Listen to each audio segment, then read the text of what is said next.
యేసుక్రీస్తు నామములో అందరికీ వందనాలు.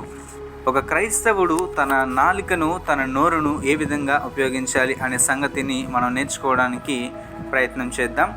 3 విషయాలను నేర్చుకోవడానికి ప్రయత్నం చేద్దాం.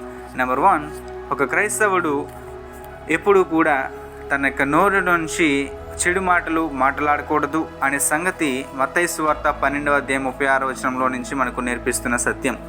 రెండవది, తను ఉపయోగించేటువంటి మాటలు దేవుణ్ణి గణపరచడానికి, దేవుణ్ణి మహిమపరచడానికి తన నోరును ఉపయోగించాలి అని కీర్తనల గ్రంథము 105:1 చెప్తున్నటువంటి సంగతి.